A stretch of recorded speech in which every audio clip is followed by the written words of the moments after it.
Welcome to Paranormal Roundtable. I'm your host, Josh Turner, and with me is Anthony and Tony. I see you look up. You try to say it real quick. I got you, man. I got you. So here's what's happening tonight. We have a show for you, obviously, but before we do that, we got to talk about a couple things here. Just got to get the schedule out so you know we're going to be on tonight until 8 o'clock, and then tomorrow night till 8 o'clock, and then Barton Nunley comes on and does his show in Humanoid Encounters with Barton Nunley. Then Thursday night, I'm on with Blondes and Booze at 8 o'clock. And we have a good show planned, over there. I'm there every Thursday, and I'll be there for, at least until the end of March. We don't know how much longer, but after that. But I'll definitely be there until the end of March. I agreed to be on their show. I want to help them grow. I want to help Barton grow. I want to help Matt Imps grow. Tex from Texas Front Porch, Bigfoot Michigan Rob, all these other channels that I'm friends with, Christopher Garetano's show, Off to the Witch, and then we have Lob Blackburn's Monstro Bizarro. Who am I missing here? Ry Voss has a show now called Codega. What is it? I think it's Codega's Codex of Curiosities. Codega's Codex of Curiosity. It is. I believe so. It's a mouthful, yeah. So, yeah, we have a lot of people we're friends with and affiliated with. Of course, Expanded Perspectives. I appreciate them reaching out to me through all the things that have been happening to us and going on. Yeah, they're OGs. Yeah, they're good people, man. And Kyle and Cam, good people. They reached out to me on my live stream. I had Chris Garetano on with Chris James. That is the Saturday show that's going to come out every Saturday until the end of March. Also, it is the UAP project, but it is really – I don't even know how to describe it. It starts at 8 o'clock every Saturday, which our Friday night show is going to be at 8 o'clock. The Sunday show is going to be at 7:30. We try. We end up getting a little bit late sometimes. We had a family matter pop up on Sunday, so we had to help somebody out. But, typically all the shows will be at 7 o'clock for the Tuesday and Wednesday, which is now Wednesday instead of Thursday because I'm on Blondes and Booze. But Blondes and Booze, and then my Friday show where I always have a guest on the live stream, which is a YouTube exclusive, that starts at 8 o'clock. The Saturday show at the UAP starts at 8 o'clock. This week we're going to have Rob Vox on. He's really good. He's got a lot of good information. Last week it was Garetano. The week before it was a Truth and Bass. And then the week before that it was James Bartley. So we've had some really good guests, and we're going to continue to have some good guests. And this is something that I was actually planning on doing with Nick Redfern, but his father took ill. He went back to England. So we end up with the project still goes forward. We still got to do it, yeah. And hopefully next month we'll have Daniel Jones on. We'll have Christopher Jordan on. We'll have Dr. Bertram on. We're going to have a lot of people come on and talk on Saturday. And it's about the alien agenda, but it's also, it's a lot of, we talk about ghosts, cryptids, pretty much everything. And we do it in a StreamYard format where everybody's on camera. So it's pretty cool. And it's just me. Tony and Anthony aren't really involved in it. And then we have the Sunday show where we tell people's encounters. So yeah. Also, if you're looking for a way to support the show, the Patreon, $10, $20, $30, $40, $50 tier, everybody knows, the $10 tier, you get an autographed book from one of our friends that's an author. $20 tier gets you the same thing, but a t-shirt. $30 tier gets you 2 books and a shirt, or maybe a hoodie if we got one. A $40 tier, you get a shirt and or hoodie with one of my autographed books, and then, of course, 2 autographed books from someone else. And then you get the $50 tier is the big prize. If we have it, we'll give you a shirt, a hoodie, or maybe a cap. If whatever we have in stock, you'll get 2 items, and if we have it in stock. And then you'll get all the other swag that we give away, 2 autographed books from someone else, and both of my books, The Werewolves and the Dogman Phenomena and the Bigfoot Phenomena, both of those are going to be autographed, as the other books will be sent out to you, $50 a month, but you do it for 2 months, you get the swag. So I hope everybody does that, goes out and helps support the show. You can also do a super chat while this show is playing. You can do super chats during this show while it's doing the premiere. which is at 7 p.m. Central. Or you can do a super chat during our live stream on YouTube, which is, like I said, Friday, Saturday, and Sunday. So 3 nights in a row of live streams. A lot of material. I'm working on a 3rd book, which is about vampires. The MK Ultra book has had to be shelved due to holding out for a witness to come forward, and maybe they will, maybe they won't. But it was a big part of the book and what we were going to talk about. And that person got, I'll be real honest with you folks. They got scared. They got kind of freaked out. Some stuff happened to them and they're just not real. And then there's a couple other things too that I'm not going to talk about, but, somebody had said this, and I'm going to just say it really quickly. They're like, oh, they got to you. You got scared, and this is a listener of the show. They're not a bad person, but he kind of jokingly said that. I'll call him C. C, no, I did not get scared. I am totally willing to do whatever it takes. I mean, yes, there was something controversial that would have been at the end of the Dogman book, and I decided to take it out, which did shorten the length of the book by about 15 pages. Maybe more, maybe about 17, 18 pages. But I thought, you know what? There's already going to be controversy in the Bigfoot book, with one of the witnesses we had, Claudia Ackley. Luckily for me, it didn't turn into a big thing because Barton Nunley, Kirk Reed, Larry Fisher, among a few other people, had also talked to her, and they had been given the same information that I had. So nobody could say, oh, she passed away and then you made something up. No, that didn't happen. And so those gentlemen were kind enough to step forward and say, no, we got your back on this. Because people will look for anything, absolutely anything that they can attack me with. And I believe that that's just a symptom of what comes with getting the truth out there. When you bring the real deal multiple times a week, these people, they're angry.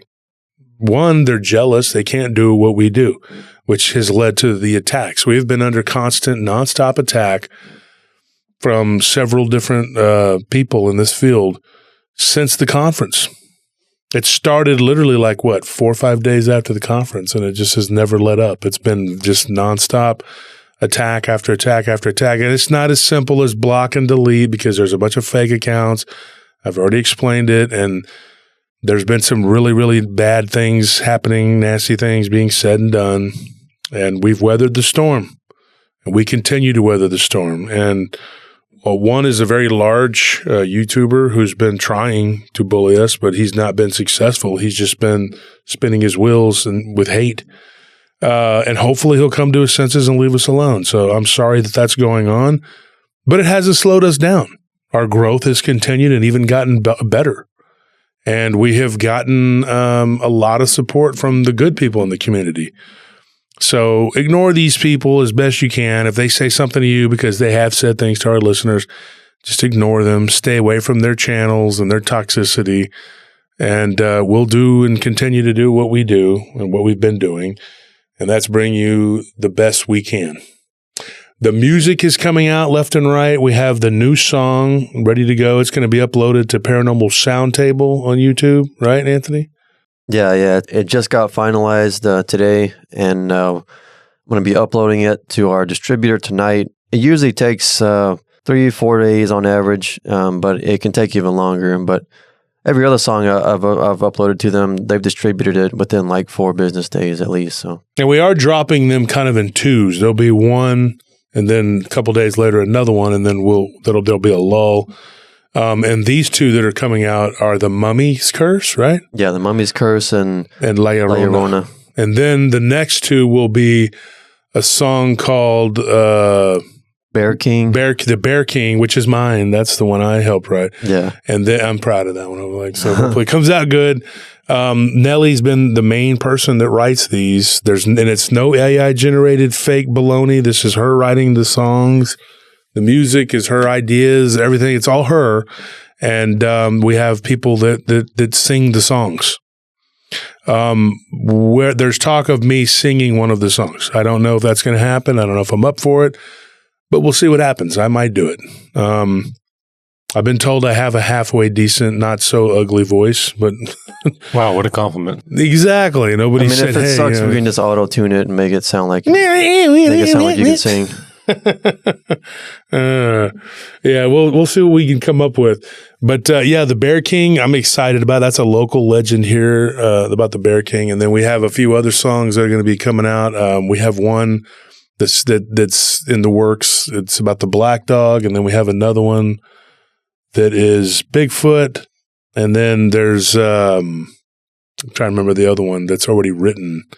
Anyway, there's several other songs that are written, and then a couple that are being worked on and tweaked, and then it'll come out.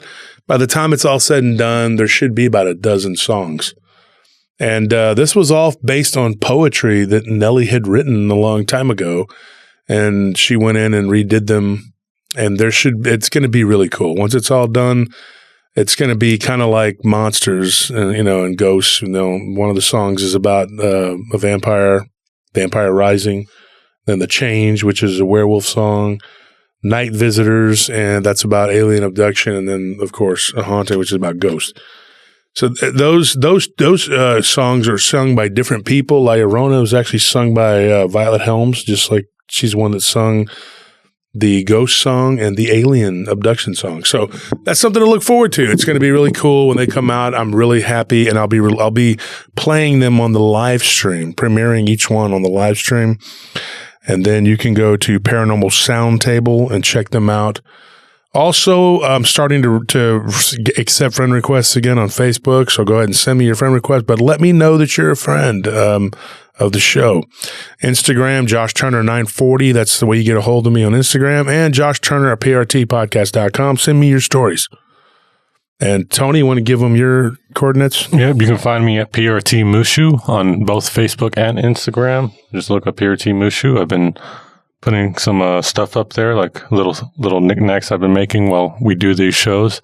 And I think it's pretty cool. Check me out. And Anthony? Yeah, I'm on Instagram as Mexican Jumping Meme. And on Facebook, you can just find me on there under my name, Anthony Moreno. And there's probably going to be 2 profiles that pop up. It's the one with the picture of me and Wolf. So, okay. All right. Well, that being said, let's get started. This story. In the spring of 1958 in eastern Belarus, 2 men encountered something that would forever change their lives. What that was something that I believe to be an ancient creature that has existed alongside mankind for a very long time.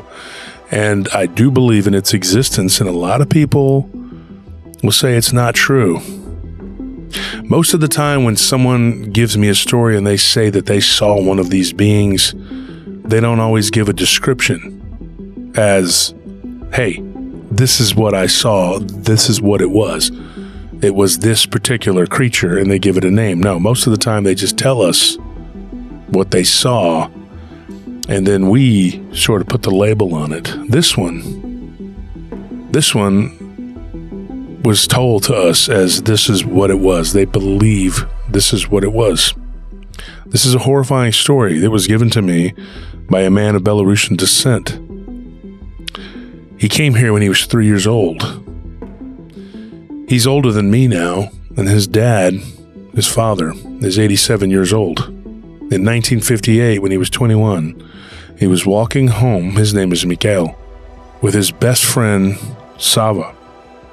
They were in between the towns of Dubrovna and Orsha, which are roughly 21 kilometers apart, or 13 miles.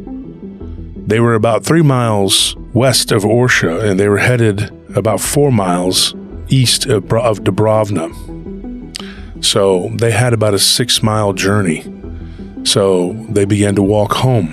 This is located in the province of Vitebsk, which is in northwestern Belarus, and this is also close to the Russian border. Now, in that area, there have been reports of werewolf-looking creatures, vampire-looking creatures, ghouls, all kinds of things. The Baba Yaga. There's a lot of stories about a lot of weird phenomena. Balls of light that bounce around and chase you in the night. all kinds of stories of like creatures that come out during snowstorms to snatch up people. Mikhail and Sava grew up with these stories. Mikhail's son Alex reached out to me. That's the English version of his name. He actually is a friend of mine who is an Orthodox, Greek Orthodox church goer, and they met each other. And he said, "Hey, my friend has a show. You should listen to it." After hearing his story, or at least part of it, after listening to me for a couple of months, he decided to reach out to me. And this is what he said. He said, "My dad, Mikhail, and his best friend Sava were coming back from a barn dance. It was in late spring. And even though it was in late spring, it was still a little chilly. And it was raining, like just, drizzling. And of course, in 1958, they were still under the Soviet boot heel. They were still under, communist occupation. And life wasn't great. Life wasn't fun. They grew up on farms. They were pretty much hand-to-mouth poor people. And it was a fun thing on a Friday night to go out and, go to a barn dance and hang out with some local women, hopefully, and dance with them and whatever. That was the goal. But after the dance was over, they stayed for a good hour and a half having a drink with a few of their friends. They finished off a couple bottles of vodka, and the several friends parted ways, went their separate ways. And Mikhail and Sava, who are actually neighbors, they didn't live next door in a town, but they were neighbors who lived on farms right outside of Dubrovna. The barn dance was only a few miles outside of Orsha, which, as kilometers go, it would have been, several kilometers, but it was only like 3 miles out of Orsha, which I think is roughly 5 miles. It was three miles. And the farm that Mikhail grew up on was right outside of Dubrovna. And I think he said it was about 4.5 miles out of town. But I converted kilometers to miles so everybody can understand. They joked and laughed, and funny, oddly enough, that night they were joking about witches and just kind of talking about curses and talking about the Baba Yaga and talking about all these different things. And one of their friends said, you guys need to stick together, because one night when I was walking on that road back to Dubrovna, several years ago, and this was an older guy. They said he was about 9-10 years older than him. He said, I was there with a couple of oxen. And of course, this was, just a few years after World War II, and everything was devastated from the war, from the German occupation and then the Soviet occupation.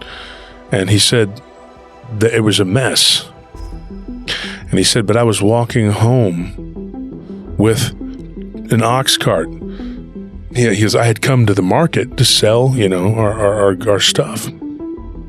He goes, and something crawled up out of a ditch and then shot straight up into the air. And moments later, a quick flash, and his oxen was laying on the ground, and there was this weird-looking thing, which he didn't even get a good look at it. He just bolted, and he took off running. And he said this thing was laying on top of the oxen and appeared to be drinking its blood. And he said, I saw blood coming out of its neck. He goes, and I ran and I ran and I ran and I didn't stop. He said, my heart was beating so fast when I stopped, I began to vomit, and then I ran some more. He's like, later on, a couple miles down the road, he hears a shrieking, ear-piercing cry, is the only way he could describe it. And he looked up and he saw something flying overhead. Once again, he didn't get a good look at it, so he hid amongst a really thick clump of trees. And this thing dropped down and began to circle him and go round and round, looking, sniffing the air. The description, he didn't get a good description. It just looked like a black, shadowy thing. There was no moonlight, and he said all I could see was just, the outline of this thing. But it had wings, and it was about 8 foot tall. He said it wasn't really, really large. It was thin, but it was very muscular looking from what he could tell. But then again, he said, I didn't get a good look, So Mikhail and Sava laughed at him.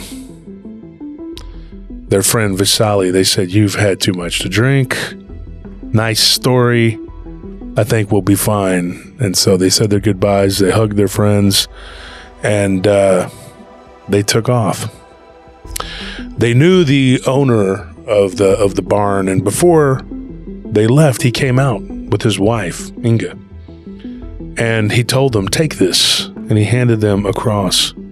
And he said, by looking at it, he said, "This is silver." The people at that time, they didn't have gold, silver, nothing. Everything had been taken. They had to use it to survive, whatever. And he says, I would feel bad if I didn't give it to you. And he's like, you really should stay the night. You could sleep in our barn. The road to Dubrovna is rumored to have strange things happening. There was a story that farmer told them, another one, of a bluish white ball of light that came out of the woods and blocked the path of some of the travelers, and didn't hurt them, but they turned around in fear and went back to the town of Orsha, telling everybody what had happened. And he said that he himself had once encountered a green ball of light that actually gave chase to him when he was on his horse, and almost caught up to him. But then at this one point where he crossed this little bridge, he was pretty much free, and the thing didn't cross the water. Now, that creek or that water was only there during certain times of the year. And so he implored them, just stay the night. It's not going to hurt. You sleep in the barn. Well, And they said, no. We got things to do in the morning. We got to get up early. It's already late. I want to get a few hours so I can help my dad on the farm, That was Sava, and he said, we really got to go. So Alex tells me that his dad was very adamant that he wanted to stay. He didn't want to go home. He'd been drinking quite a bit. And Sava was like, well, then you stay and I'll go walk by myself. And then he said, nah, I can't leave my friend to walk several miles or kilometers, by himself. I'll go with you. And then they tried to give the farmer the necklace back, and he was adamant. He said, when you see me again, which you will, just give it back to me. So they said, are you sure? And he said, yes, I'm sure. Take it. Another thing the wife gave to Mikhail, as Sava was the one with the necklace. Sava took the necklace. Mikhail was handed what at the time he thought was really odd, but she gave him an old horseshoe and some little weird nails that were still embedded into it. Was it made of iron? Twisted, yeah, made of iron and twisted to latch. They kind of could loop around, like they were twisted, onto the holes of the horseshoe. And he's like, what is this? And she says, this is the best I can do. Just take it with you. You never know. They had heard stories of all kinds of stuff, what their version of fairies would be, what their version of will-o'-the-wisps, the hag, which is the Baba Yaga. They've heard all of it. Werewolves, vampires. Didn't believe a lick of it. Never had seen anything. Although Mikhail did say that he grew up in a house where he did see a ghost when he was a child. And he said it was when he was young. He was born in 1937. And he said he was 7 years old, when the war was almost ending. And he saw a German soldier walk through the house and then just disappear. And he recognized it as one of the soldiers that had actually slept in their house. And when the soldier had gone outside, one of the insurgents actually shot and killed him. And he said it was really hard because he actually had grown fond of a couple of the soldiers that were there because they were nice to him. He said the Soviets were not so kind. When they came back through, anybody who had, they said, collaborated with the Germans, which they didn't really have a choice. It wasn't like they wanted to collaborate. They just didn't have a choice. They didn't have weapons. So Mikhail's dad was beaten to within an inch of his life, and his mother was shot, but she lived. But she had a permanent limp, and so he did everything he could to try to make sure that he could be there for his family. And so, yeah, that was pretty messed up. What ended up happening, though, is they began to walk home it began to rain, and then the wind began to blow, and the rain was kind of going right through them, and it was like it's late spring. But you got to remember, it's Belarus. It's far north. It's not like it is here in the late spring where it's just nice and warm. You still get some northers blow in, and you might end up really cold. And so it got a little chilly, and they were walking, and they were just like, man, this is ridiculous. As they're walking, they're talking and kind of looking at the trinket and the horseshoe that they were given by the farmer and his wife, and kind of laughing about it. And as soon as they made a little joke about it, something made a screeching noise above their head. They both looked up, and by the light of the moon, they saw this thing that they said the wingspan must have been 10 feet.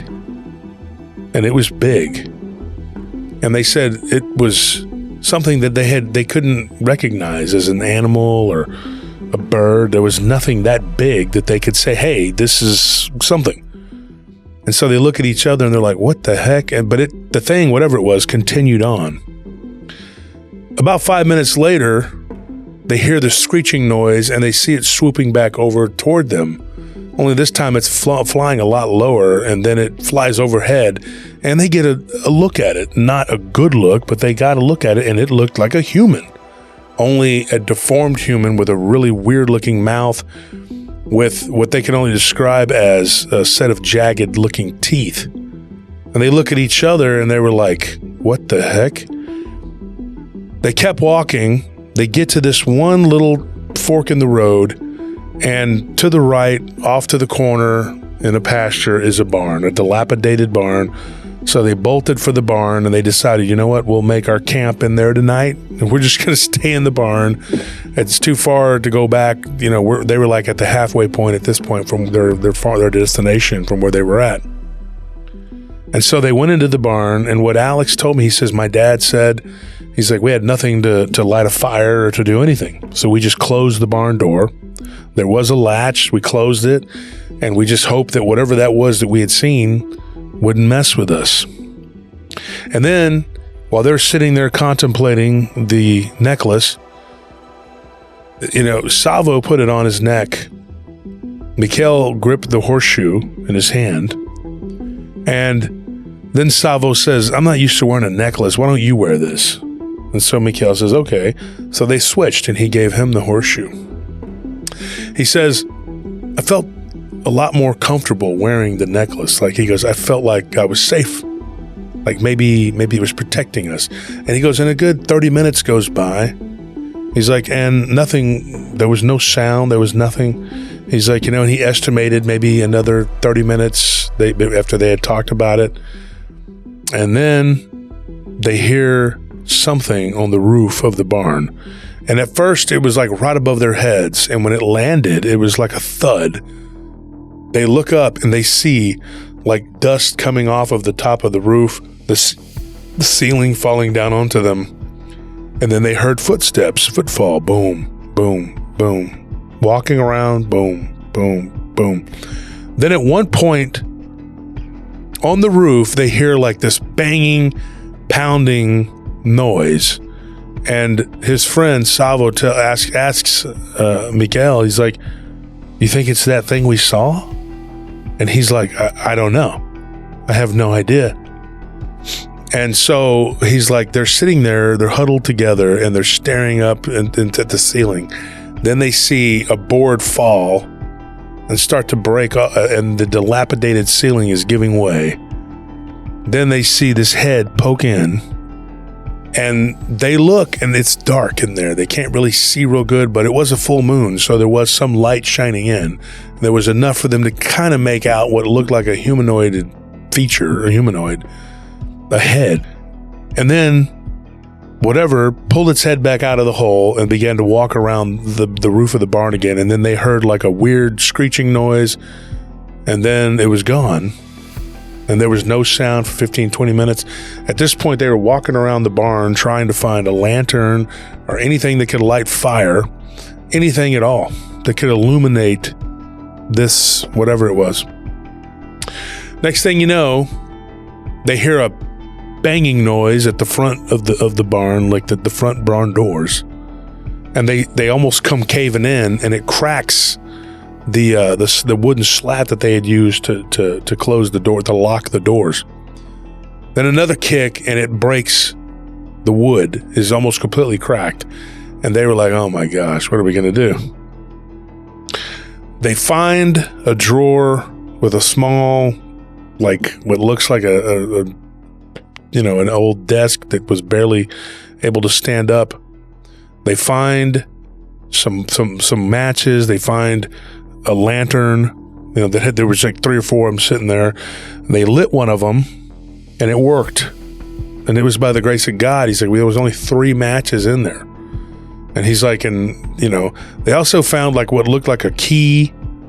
And I think he said something else was in there, like some papers or whatever. He goes, so they grabbed this big metal key, and that's all they had for weapons was a horseshoe, metal keys, a lantern, and basically a cross. They go back to the very back of the barn because whatever it was coming through the front door. And they started to pray. Now, they're Orthodox, and both of them said the Lord's Prayer. And he said, when we said the Lord's Prayer, the rain began to become more intense, and the lightning kept striking, and we were able to see outside, for quick flashes. He's like, and then one of these lightning flashes, he goes, we see this thing looking at us through the windows. There were like 2 sets of windows right there together. This thing moved from one window to the next, looking in at them, and then the next thing you know, it breaks through the glass and starts to try to crawl through. But the wings on this thing were preventing it from being able to maneuver through, and they could see the glass actually cutting this thing and it bleeding. It had red blood from what they could see from the lantern and the moonlight and the flashing of the lightning. And he's like, the lightning was like a blessing because it kept illuminating this thing. And the lightning, for whatever reason, seemed to make this thing, like whenever the lightning would flash, it would pull out of the window. It would stop briefly. He's like, I don't know if it was something that God was doing to help us or what. He said, but we got a good look at this thing. He goes, and I had nothing to compare it to. This is what Alex said that his dad told him. Until years later, he said he was living in the United States, and he watched the movie Salem's Lot in the 80s. And he said, oh my gosh. He's like, that is what me and Saba saw that night. He's like, that is what we encountered. Something similar to that. The way that the creature looked on the movie Salem's Lot, that was the best. It wasn't exact. He said it wasn't exactly like that. He goes, but it was close. Except the one that they saw, the skin was like black, and like black as midnight black, with like splotches, what looked like gray splotches on it. And he said that it was like something that he had never seen before. He had heard a story of something similar, like from his friend who claimed that his oxen was killed and eaten several years ago. But he also was told a story by his cousin. And she told him a story about something that would come and look at her in the window at night where she lived. And she lived about 3 or 4 kilometers just north of his farm. And he said, I remember her talking about this as a little girl, seeing this weird monster in the window. And the monster would talk to her through her mind, and tell her to come outside, and asking for permission to come inside. And she said that his little cousin was like, no. And it did it for nights on end. And then one day it started doing it to the youngest of his little cousins, her little brother. And the little brother said, okay. Who usually he didn't sleep by the window, but she was sick of it, so she switched places with him. And she woke up, and her little brother was on the edge of the bed talking to this being, and she had agreed. So this thing goes to the front door, opens the door, and walks back into their bedroom. And as this thing was starting to try to walk into their bedroom, 3 of the kids, there was 4 kids in one room, that three of the kids all woke up to witness this, what was going on. The little boy was terrified, and they ended up throwing the Bible at it and screaming out in Jesus' name, asking for Christ's help. And that must have worked because this thing backed up. And then their mother came down the hallway, brave woman. Her husband had died in the war.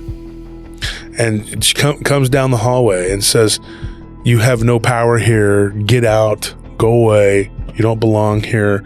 You are not allowed here. You are not welcome here." And this thing hissed, made a stomping motion toward the woman, and then burst out the back door and was gone. The story that was told, he said that he thought it wasn't true. Only because every time it was told, it became more fantastical, like there was another element that was added to it.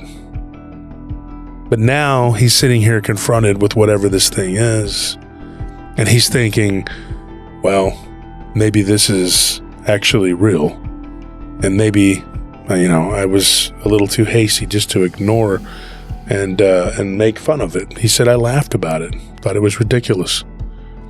Because my cousin tells this story, and then the aunt corroborates it one day when they're all out eating, dinner at a get-together. He's like, and then everybody's just believing it, like, oh, this happened. And he's like, but not me. No, I didn't believe it. I thought it was BS, And he's like, and then I'm confronted with something out of my worst nightmares. This thing's trying to get in through the window. He's like, we found a pitchfork and we found an axe with a broken handle. And that's all we had. He goes, we found those weapons. So we had that, a horseshoe and a big old key that maybe we could use. And he said that this barn, which had like a couple stable pins in it, he said we went and we ducked back into one of them and we just hid. And he said that eventually the front door, the two double doors was bang, they were busted open. He's like, and then we heard this creaking noise, like when this thing walked, it sounded like somebody's knees popping. And he said I could hear it like going,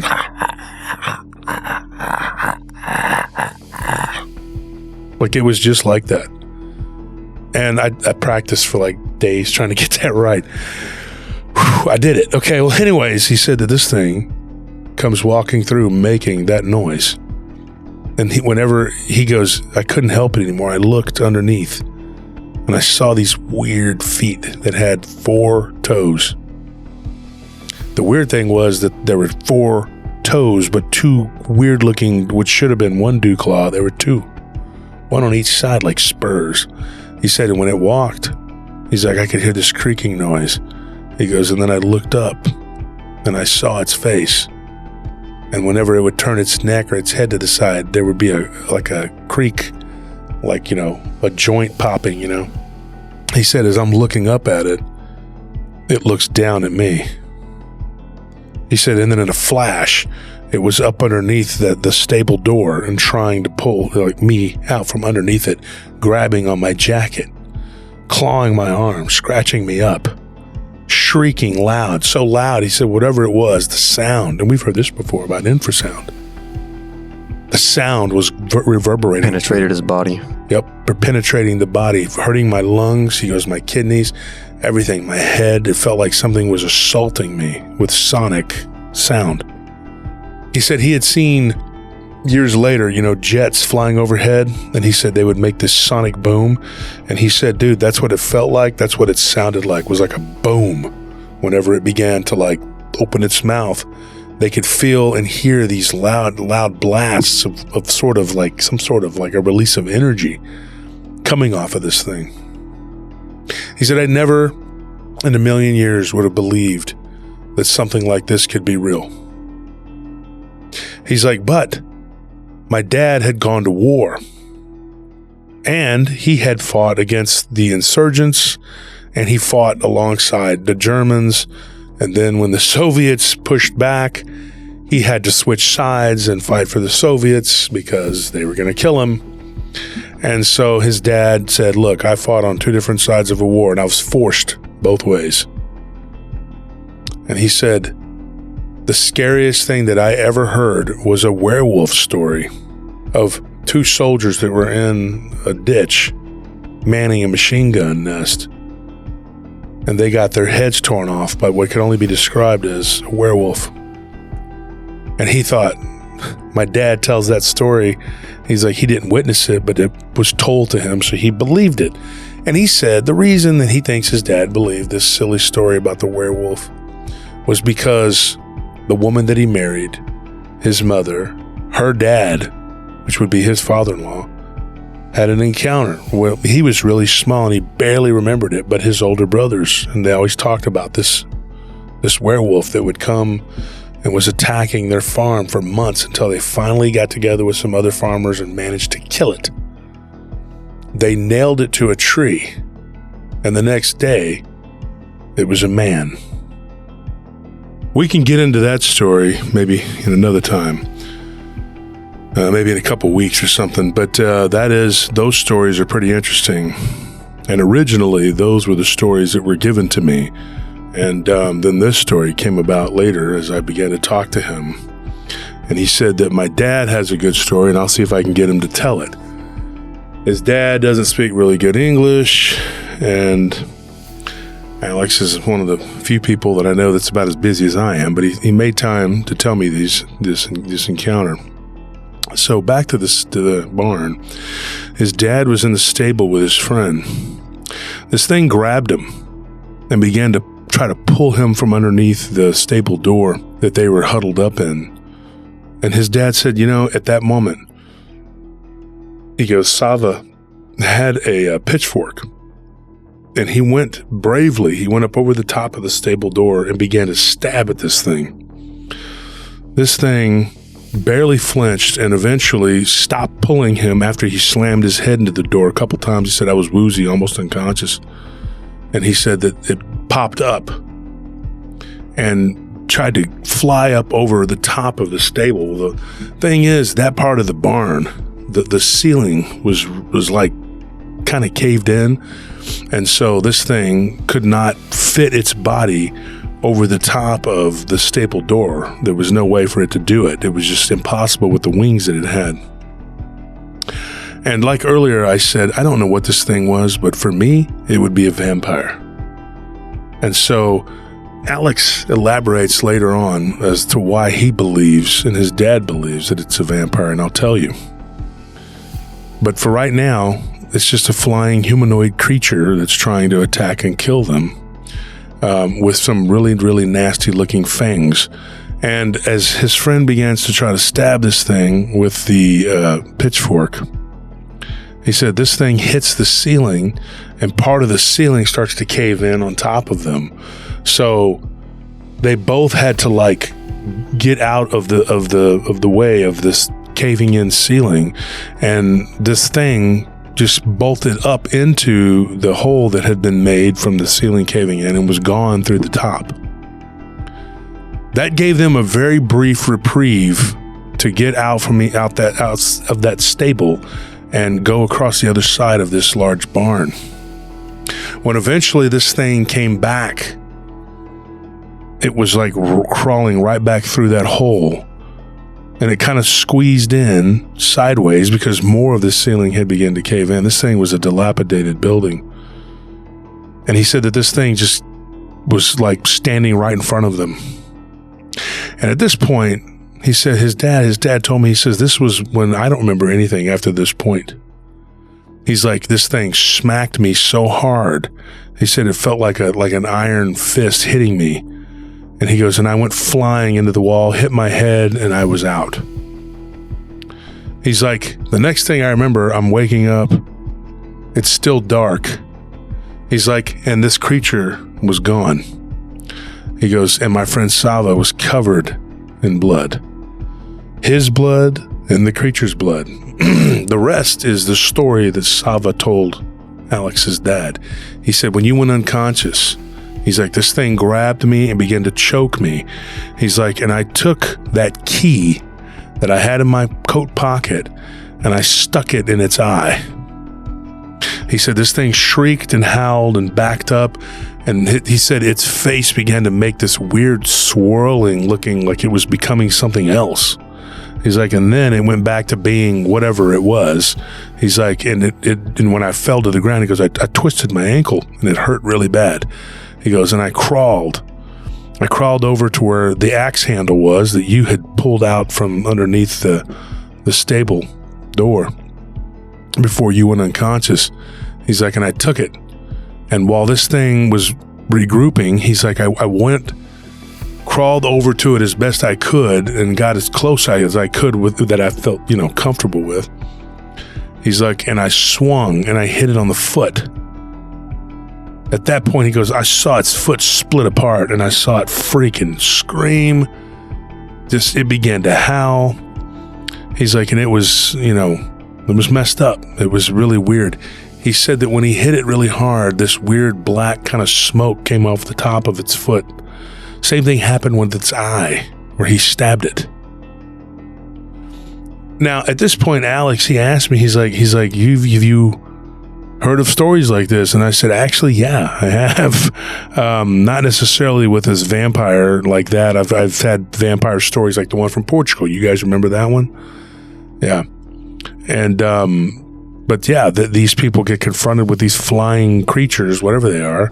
We also covered one, I believe it was like in Maine or Massachusetts, in someone's home, where this thing was crawling through the hallway. Very similar looking creature. We've heard of these things in the Pine Barrens too. Many people believe it's the origin of the Jersey Devil, although some people just believe it's a hammerhead bat. I don't know. But here in Belarus, I asked Alex, I said, what did you think it was? He says, my dad and I both believe it was a vampire, and my dad's friend Sava believes it was a vampire. He's like, while my dad was laying there unconscious, he's like, he could see it. There was a lantern that was lit up. He goes, but the crazy thing was this thing was illuminated too. He's like, it had like this sort of yellowish glow around it, and they couldn't explain it, but you could see it like clearly.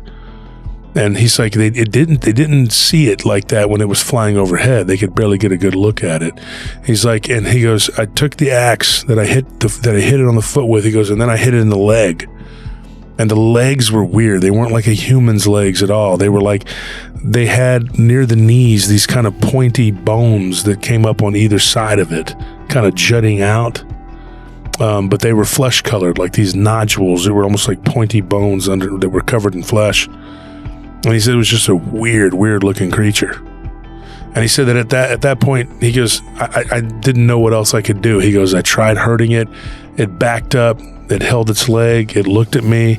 Its eye was messed up. He goes, and while I was looking at this thing's face, its eye just kind of reset itself and was growing back into place. And so he thought, this is pointless. This is useless. There's nothing I can do. And then he said, I look and I see this like something shiny by the light of the lantern. He goes, I could see this something glow, and it was on Mikhail's neck. He's like, and it was the silver cross that was given to me by the farmer and his wife. And so he crawls over there and he grabs it, and he goes, and I stand up. And when this thing comes towards me again, he's like, it went to grab me. He goes, and then it opened its mouth. And when it opened its mouth, he said it was like a shark. Like it looked like a land shark, like it was like unhinging its jaw like a snake with a mouth full of teeth like a shark. He's like, and it looked like it was about to bite me on the head first, and just eat me like an egg. And he said that when it did that, he's like, I threw the necklace into its mouth. He's like, I don't know what possessed me to do that. I don't know why I thought to do it. He's like, but I just did it. I just said, here goes nothing. I threw the necklace into its mouth. He's like, and it backed up. He's like, and I see the necklace fall through the bottom of its chin. And he was like, oh no. He goes, I had never seen a creature in such pain. He's like, this thing was grabbing its neck, grabbing its throat, and it was pouring blood down its neck, red blood like a human. He said, and it was like the area between your chin and your neck, the soft tissue right there, it was like it had fallen out. And that silver necklace, whether it was because it was a cross or it was because it was silver or both, for some reason it went straight through that creature, and the bottom of its throat was hanging out, and it began to writhe around in pain, and eventually it just like tried to fly up into the ceiling. It hit the ceiling and it flew back down. And then it crawled for a little bit. He goes, and at that point, he goes, I thought, why not help it along? You know, so he goes, I grabbed the pitchfork and I ran over towards where it was crawling. And he said that it knocked the lantern over. It didn't cause a fire, thank goodness. He's like, but it did light some of the ground on fire, but it was too wet, you know. And he said, so there wasn't, you know, he wasn't worried about that. And so this thing, when it put its hand into the lantern, it broke, that touched the fire, and it started to shriek. And when it hit the fire, the kerosene lit up its left hand and part of its arm. He said, so while it was on fire, he goes, I began to stab it with this pitchfork over and over and over again. And he said, when I stabbed it on the back, it was really bony and it was like hard to penetrate anything. There was like this kind of an exoskeleton, the way he described it. But he said these weird, like popping white pustules were coming off the back of it, and then they would leak blood. And he said it was like weird. Like he said that, and I asked Alex, I said, ask your dad if he had gotten, you know, all the details from Sava. He says, dude, he had talked to him about it 100 times. He goes, he knows every detail. And I said, do you think that the blood, the red blood, was actually maybe coming from what this thing had exsanguinated? Or was it like the white stuff was actually its blood? I mean, who knows, you know? Yeah, maybe the white stuff was like pus or something to be even more grotesque than it already is. Yeah. And so it crawled out, and they sat there for about an hour. And nothing happened, and they heard the shrieking noise going round and round the barn. And then daylight, the sun starts to come out, daylight, and that's it. And they just sat there. It never came back. But they do believe it was a vampire, because about 2 weeks later, their neighbor said that she witnessed this large flying creature go down and pick up a calf. And then they found it up in a tree about 2 days later, and it was completely exsanguinated. So that whatever it was, it grabbed it, must have drank its blood. So I'm assuming that he probably went back and talked to the farmer. I'm wondering what he said about that, about how he basically saved his life. I mean, with that cross. He didn't say anything about the farmer. I mean, I'm just saying. I don't think the farmer was anticipating a vampire. I think he was just for anything out there. Now, when we've gotten stories in the past, people have told us, you know, they saw this flying humanoid, or they saw something vampiric looking, or whatever. They don't typically say they saw a vampire, but then after we do a show and we talk about a vampire or vampires, ultimately somebody will come forward and say, hey, I saw a vampire, based on the description of what we're saying, things that look like a vampire. This one was pretty cut and dry. Like his dad pretty much told Alex that it was a vampire that he encountered that night with his friend. And he told him, he's like, as much as I'd like to be the hero of the story, I'm pretty sure Sava is the hero. He goes, if nothing else, even if Sava exaggerated, he said he woke up and the thing was gone. Yeah, either way. He goes and the result is the same. Yeah. He said, so Sava told him that it was a horrific fight, and he was scratched up, clawed up, and had a big bite taken out of his shoulder. Fortunately for him, he didn't turn into a vampire. He is not one of the undead. Sava died a few years ago from complications from diabetes. But, I mean, you know, what do you guys think? I mean, it sounds like a vampire to me.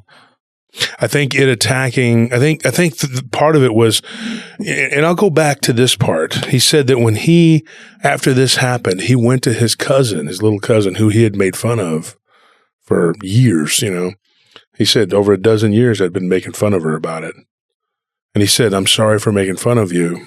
I'm sorry for making fun of your siblings. I'm sorry for, you know, being insulting toward your mom, who was his aunt. So he gave them all a heartfelt apology. Two of the children, his cousins, were too young to really remember it correctly. They don't really remember much about it, but the two older sisters, they did. And his aunt was actually dying. She was on her deathbed, and she had like cancer, and he had gone to her and to see her and told her, look, I'm sorry I made fun of you about that story. And she was like, well, it's not important now. And he goes, no, it is to me, because something just happened. And she told him something in the hospital that was very interesting, and maybe could shed a little light on this too. She said that one of their dogs had gone missing, and they found it, once again, up in a tree. And when they pulled it down, it had no blood. And for years, she always believed that this thing was what did it. And they just came to believe that it was some sort of vampiric type entity, something that exsanguinated animals and humans. His great-grandfather had told a story to his dad, which would have been his dad's grandfather, about World War I. And when he was a young man, his dad's dad was, coming home, or his dad's grandfather was coming home, and a group of soldiers encountered something, and his dad was a higher up. His dad was like a major, and his men began to fire at something in the sky. And when they look up, they see this thing flapping its wings, and he said the men said it looked like a dragon, but he said it was so high up in the sky, there's no way for them to know what it was. And he says, looking back on it, it was probably one of these creatures. And so I asked him, I said, do you think there's a population of them? He goes, I don't know. He goes, but I know that just across the border, he goes, from Belarus, on the other side, on the Russian, side of the border, which all of Belarus, pretty much the eastern side of Belarus is it's bordered by the Soviet Union at that time, now Russia. And he said that one of his friends, who was from Russia, and would come to do business in Belarus and travel back and forth, told him that there were legends of these creatures, and they would come out of this giant hole near their hometown, which is this little bitty village, and I'm not even going to try to pronounce it because I'll butcher the name. But he said that village knows that's there. So back in 1948, right after the war, when they were rebuilding and doing everything, they cemented it over, and it was 30 foot around. And supposedly that sometimes they would hear like the thuds and noises coming to the top of that cement, cover. And they would even hear shrieks and noises, not unlike the stories that we hear about Baalbek. Of course, that's in Lebanon. And we're going to talk about that one day too. And we're going to talk about the horrors of Petra, and a woman that, made a huge error in judgment in camping outside of Petra back in the late 60s, early 70s. She thought that she was like finding herself, free spirit, whatever. Well, something found her. Yeah, she found something in the deserts of Petra. So we're going to talk about that too coming up. And eventually, we're going to get to all these stories, and the werewolf story about the guys in the ditch that in World War II that got their heads torn off. That's a pretty interesting one. So thank you folks for tuning in. It's been real. We appreciate your support, your patronage. Thank you for joining the Patreon. Thank you for your donations. Thank you for everything you do for us to keep us going. Thank you for your time. And keep listening, and like and subscribe. Good night. I've become eternal when the